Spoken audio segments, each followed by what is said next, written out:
there. Thanks for joining me for today's podcast. We have such a treat for you. Today's guest is Corey Briscoe, managing partner at ABCD & Company. He's known as the company culture guy, and I can tell why.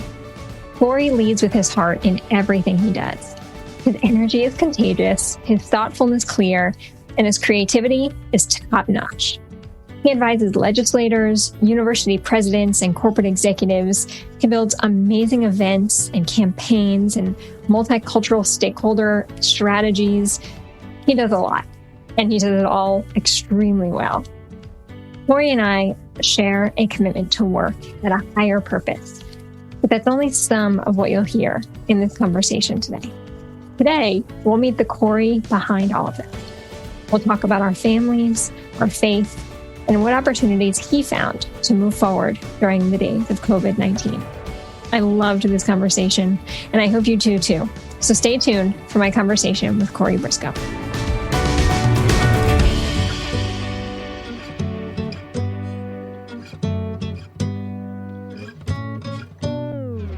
Corey Briscoe, I'm so glad to get some time with you today and to have you on the Mission Forward podcast. I've been wanting to have you on the show, and I'm glad to have you on this season. I'm going to start where we tend to start, which is just checking in and asking for those listening, give us some context for where you're sitting, where we find you today, and what's one thing in your view that makes you happy? Well, Carrie, thanks so much for having me on. I think the work that you are doing at Mission Partners is so important, and I think that we are a better world because we have leaders like you that are having these conversations across the country.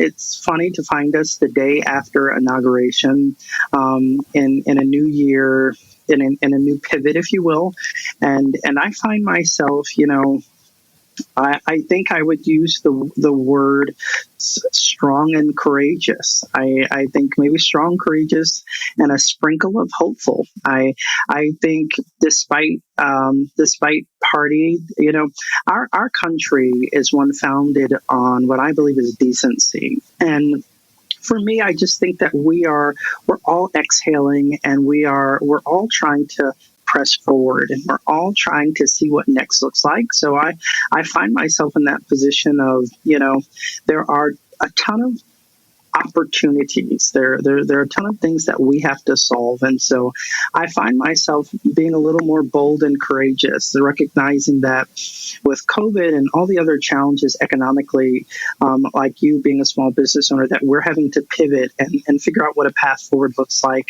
But I think I have, I am getting my emotional agility back to get ready to be back on the wheel and press forward.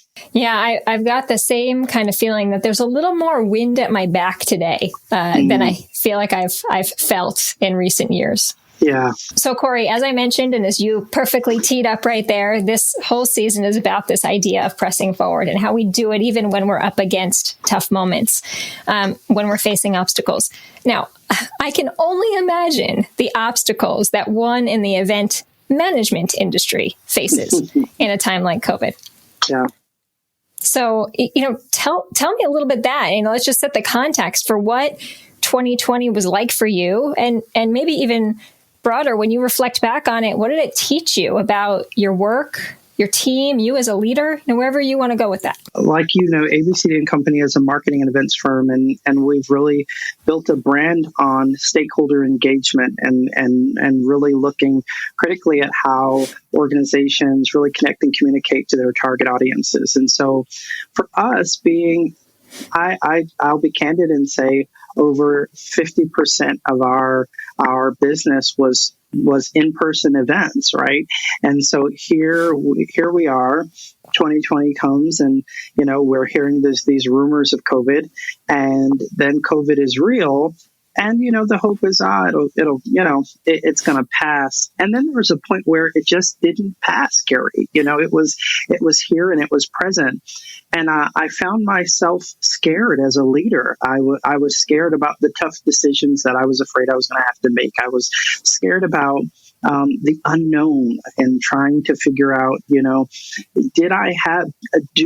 did I, Corey, have enough innovation in me to pivot? And did I have enough wherewithal to be strategic and figuring out what our next was? And so, we thank goodness have a great team that really unified across the whole company, and from management to all the way down, that really kind of said, well, what's our next and how are we going to pivot? We pivoted into the virtual event space, which got crowded really, really fast. But I found that people who were that knew our brand, that had great conversations and relationships with us, trusted us even in a space where we were new and we were figuring it out with clients. And as you know, that's the scariest place to be, is trying to have expertise in a place that, and let's be honest, events in person are very different from virtual. The stakes are very different. And so here is us pivoting. Here's us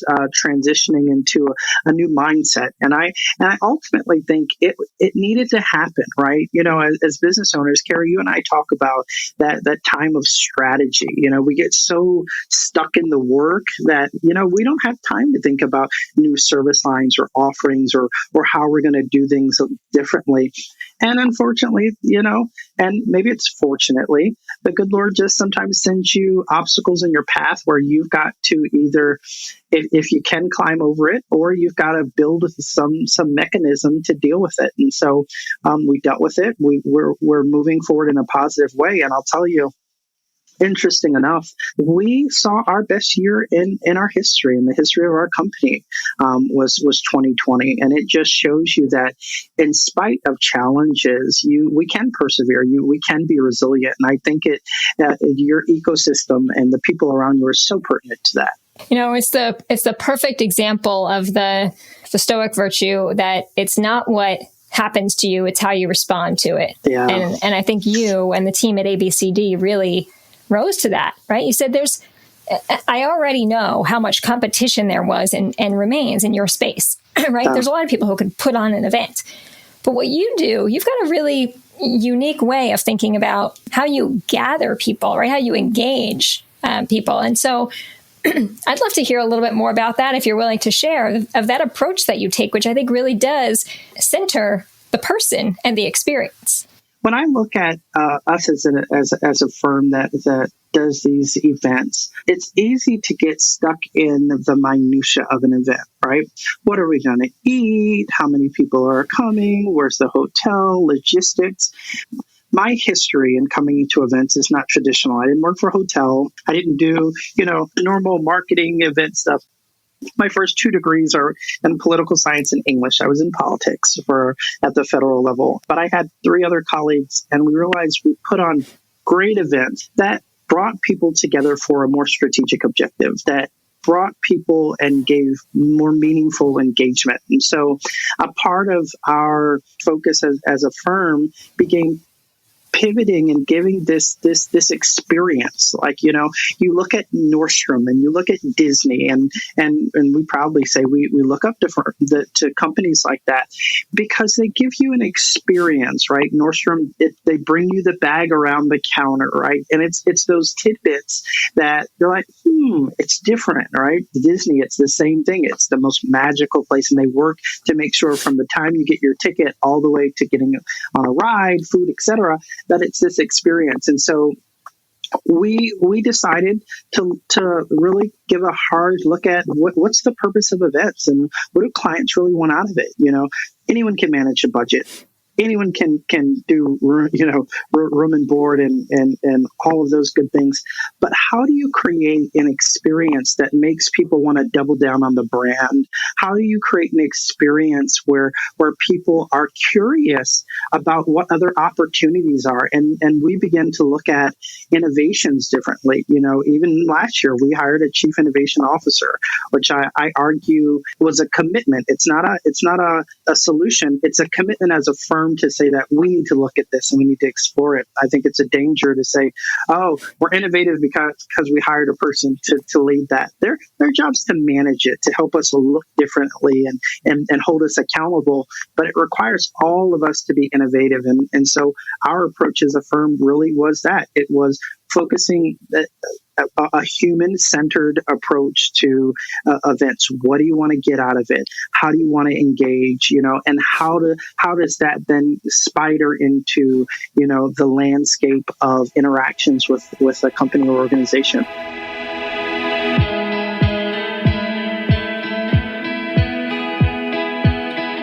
Today's episode is brought to you by Audible. Get a free audiobook download and 30-day free trial at audibletrial.com/Mission Forward. There's over 180,000 titles for you to choose from, including a short but powerful parable like The Coffee Bean. Then in 20 minutes time, we'll give you a whole new perspective on how to take on the day ahead. Visit audibletrial.com/Mission Forward to get your free audiobook today.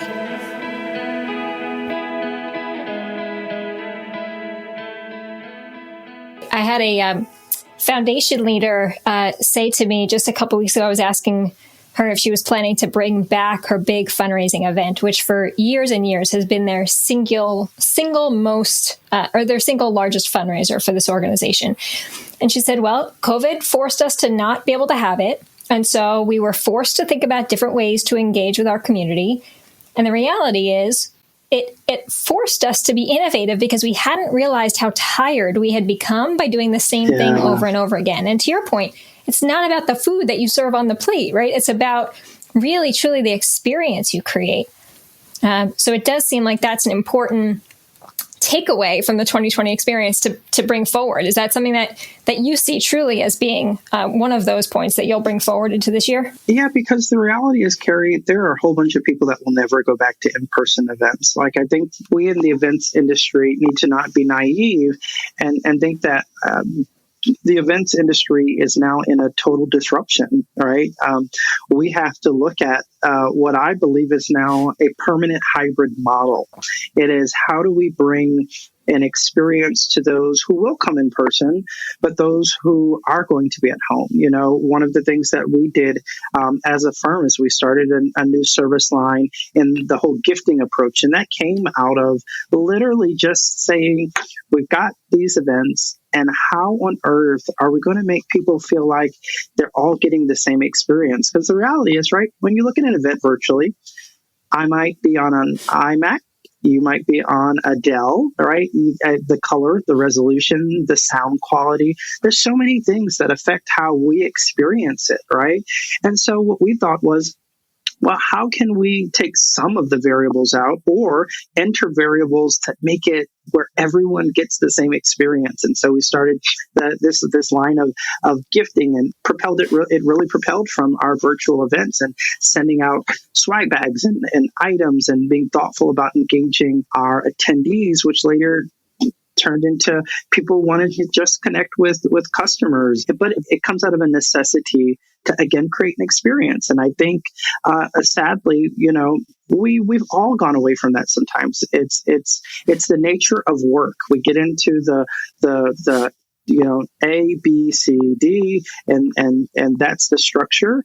And it takes, unfortunately, sometimes difficult moments for us to pivot and be thoughtful in a different way. I do want to make sure that we include some information, because I will say firsthand, having received a gift from ABCD and having opened it only to have balloons come out and an amazing gift basket unlike anything I had ever seen before. Every single touch and every single detail in there, it truly was. It was an experience. And my family was with me when we opened it, and we all had this moment of, wow, like, I feel so loved. This is amazing. Yeah. So we felt every bit of emotion in that that you all had planned for. So I want to make sure that we share that with the folks who are listening. Thanks, Carrie. So let's pivot for a minute, because I think you and I both think about work as the way by which we show up and live our values and live our faith and, advance our purpose in the world.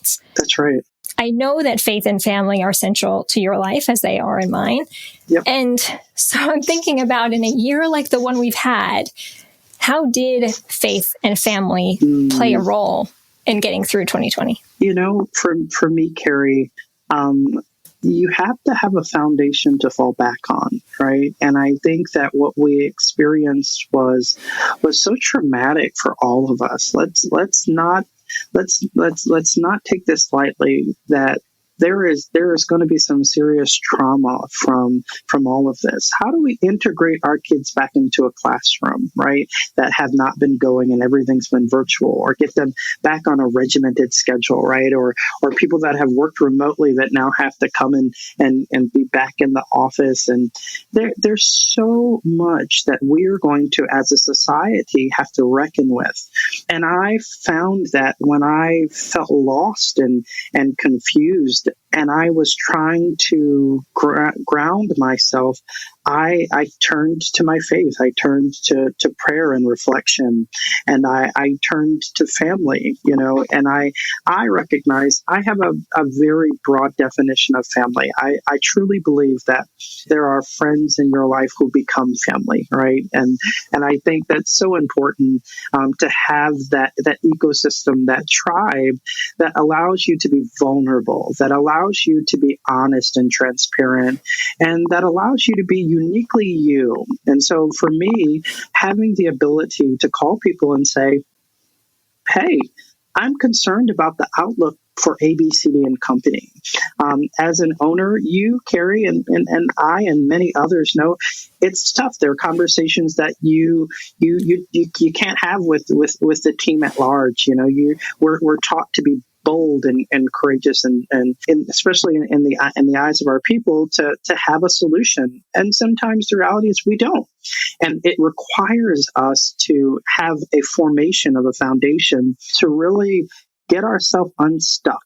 And I depended on family members, the text message, the call, the Facebook post that allowed some level of normalcy, that made us feel a little bit more connected. Watching, stories of people cooking or baking cookies with family members, or just trying to be somewhat normal. I depended on that to be whole, because I think, you said it best, but our business, the work that we do is an important conduit to what our end goal is, whether it's to provide leadership or to provide hope or whatever it is, but it's a conduit. And you only can achieve that mission when you are holistically well, mind, right, body, physically, and that for me, spending that time with people, cooking is a passion of mine. I love to cook. So spending that time in meditation and prayer and cooking, it really did me well. It's so true. It is easy, almost too easy as a business owner, to lose ourselves in the process, right? Everything that we must tend to on so many levels all day, all of the pieces that we are juggling, on top of not just doing the job, running the business, caring for our team. It's very easy to forget about caring for ourselves, and especially in a year like last year. You've got a great routine, and I don't know about all of it, but I know you take focused time of turning everything off, and I know you start early. And I'm curious if you tell me a little bit more about how those pieces set you in motion to make sure you are indeed caring for yourself. So I think for me, there's two regimens that every good leader needs to have. It's a daily regimen, and then it's like your annual regimen. Like, some people say, every July, first week of July, the family and we're going to go to the beach or do something like that. I believe that those small breaks or outlooks or things that you look to, right? Every Christmas we're going to the mountains, or every July we're going to the beach. But there's dedicated time where you can declutter the brain, right, and calm yourself. I take that. At the end of the year, it is my policy. My team knows that I'm going to be out a minimum of 3 to 4 weeks, and I spend that time trying to refine myself, trying to become whole again. Because the reality is, the work that we do, we give a lot every day, Carrie. We're giving to our team. We're giving to clients. We are, and the work that you and I do, I don't think we see it as just, hey, we're giving a deliverable. We want to change the game. We want to be impactful and thoughtful. We want our work to scale and to improve lives or improve human conditions and have us think differently. And with that, you're giving a lot. So for me, annually, I find myself on a schedule where I know I'm going to take X amount of vacations. I am going to observe holidays. I think it's a terrible thing to work through the weekends and the holidays every time. When you don't have that balance, how do you ever refresh yourself if you're always pouring out, right? You've got to get refueled. And so for me, that's schedule one, or schedule two. But schedule one is a daily routine, right? I wake up very, very early in the morning, and I start my day personally with prayer. I encourage everyone, find that meditation, reflection, whatever it is that powers you up, right? That allows you to calm the noise. I think there's so much noise. I think with the advent of social media and everything, so many different channels, we're getting stuff thrown at us every day. My emails, no matter how hard I work to keep my account at zero, I wake up every morning with a new pile of emails. I'm one of those people that you look at your iPhone, you got the little red dot of messages. I'm like, oh, I got to get that, trying to clear it as best I can.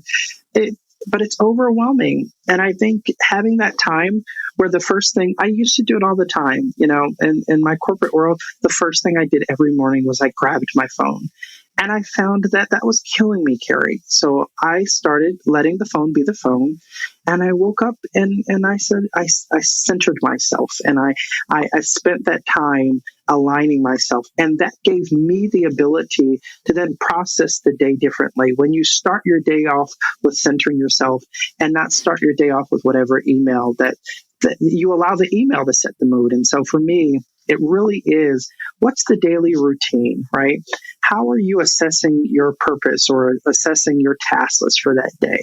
And doing that at the outset and not by 10 o'clock when you finally get to the desk and you've responded to stuff, it really sets you on a better path. You have said this before, and I followed the same philosophy, which is it's about how do we get ahead of the day, right? How do we, as you just said, power up? But that's not a one thing you can do and magic it works, right? It is right. We are thinking about the sustaining for the long term here so that we're not burning out our minds or our bodies. But getting that routine and keeping to that routine, focusing on the quiet first in the morning, right? That time before the world wakes up, because we both know once the world wakes up and starts, we're running, right? We're at it. That's right. That's totally right. And I think to your point, it isn't a one item thing, right? There's no like, oh, I did this and all of a sudden everything's going to be better. It's literally dedicated time. It is literally dedicated. It's discipline. It is a discipline that every good leader needs in order to be long-term effective. Yeah, it's an important practice to keep. You and I first met because of our shared role supporting St. Jude Children's Research Hospital. And so much, as you've talked about just a little bit, so much of your career has been about supporting causes like St. Jude, helping them move their missions forward. The rule book for all of those nonprofits has changed. It's thrown out the window, right? How they think about fundraising and events and engagement. And yet, it comes back to that word engagement, right? So what do you think as you look ahead, maybe it's this year or beyond, but what do organizations and causes need to double down on in order to remain relevant and sustainable in this time that we find ourselves in? Carrie, that's a fantastic question, and it is so compounded and so layered because the reality is, I would argue that, when you look at a lot of our organizations, we've been doing work, but have we been productive? Right? We're getting stuff done, but are we really laying a foundation to the work that we're supposed to be doing? And I think, honestly, that we're going to have to shift back to mission. And I hate to give that indictment to seem that we're not focused on mission, but I think that what COVID has allowed all of us, no matter the sector, to do is to assess what matters. I think it is so easy for us to get in a regimen and we're doing stuff and we think we're being productive, but everyone now has to relook at budgets. We have to look at engagement. Now we can't have all these events, so we're looking at what are the goals of this event. How is it lining up with our strategic values? How is it lining up with our guiding principles? And how does it come back to mission and vision? And I think that our organizations have to take a hard look at themselves. You have to look at yourselves as an organization to determine our mission and vision, as in, this is what we believe, this is where we want to go, but then you have to evaluate it in the greater ecosystem of a changing world. Because the reality is, we're going to have to be more collaborative. This whole notion of, nonprofits and mission-driven organizations kind of being independent silos is non-existent anymore. And the reality is because of the changing economic landscapes, the changing interactions, right? How do you power through a mailing, right? How does a nonprofit power through some of these vital things that they've always done? We know we're going to start September X, Y, and Z to get this done by November. It's going to be our annual event that brings in X, Y, and Z. People are working from home. There's just so many different aspects. And I think what organizations have to do is reassess what they want to achieve, right? And once you've assessed and looked and identified this is what we want to do, then you can actually power through and create tangibles and a plan to get there. But I think that's the core for all of us. We're looking at what we want to do and then assessing how we're going to do it. There's a question that I've been asking myself a lot, and certainly have asked myself over the last year, that I've started to ask some of my clients as well, which is, what and who have I been taking for granted? Who did I expect would always be there? What did I expect would always just happen in a certain way?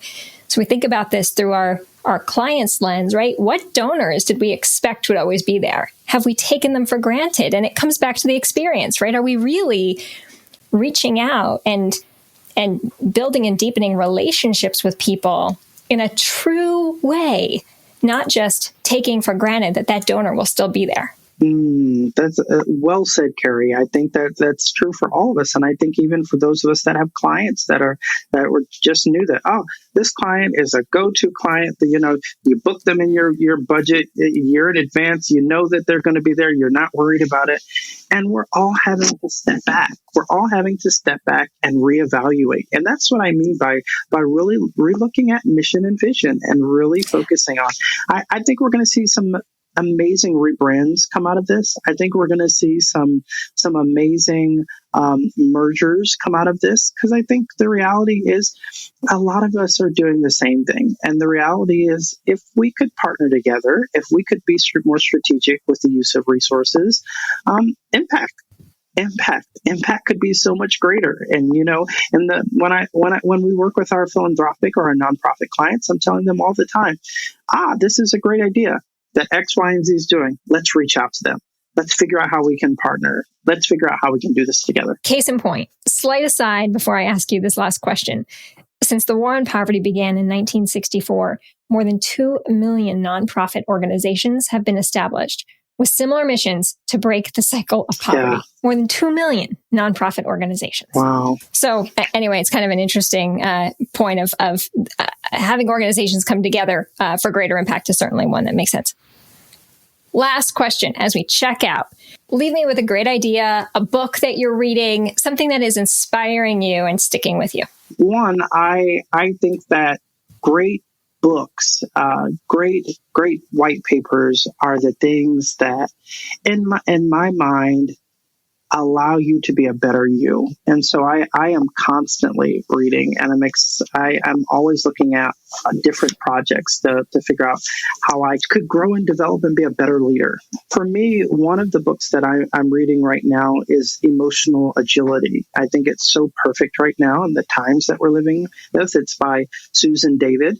And the book really focuses on how do you become whole, right? How are you one with your thoughts, and how does that impact the work that you do, right? And how can you marry your day to day with all the important things that you have to do with who you are fundamentally? Becoming compassionate and curious and courageous and looking at a better world. I think mental health is going to be a huge thing coming out of COVID. And I think for me, I've been really blessed again by having an ecosystem, but doing that checkup, that embracing work-life balance, looking at how we figure out how we show up our best selves is something that I think is super important to me. So that's probably the book side. What's the great idea? For me, I think that we're trying to innovate every day here. We're trying to figure out what innovation means in our work and how it shows up in not just the work we do, but in our daily operations. And so for us, it really is almost stepping back from the work so that we can be better people for the work. And I think that it's all about self-care. Like we released at the end of the year kind of a self-care white paper that really talked about, like, businesses have to self-care too. Like, what are the things that we have to do as a firm to self-care? Because you realize, like, individually, when you don't go to the barber shop or the hair salon or the nail or whatever it is that you take as self-care, like, you feel it, right? Well, a firm does too. And I think, unfortunately, we get into these cycles where we're just implementing and executing, that we haven't taken time to self-care. And I think that's the new big thing. I think businesses, organizations have to take a step back, and there's someone that's going to have to pull back the rein and say, "Hey guys, let's take a moment to look internal and do a self-care evaluation." It's a great way to end. Corey, thank you for taking some time to talk and share your insights today. I'm so appreciative of you always, and I learn so much from you every time I get a chance to listen to you. So thanks for everything you're doing and for being such a great inspiration and leader. Thank you, Carrie. Thanks for having me.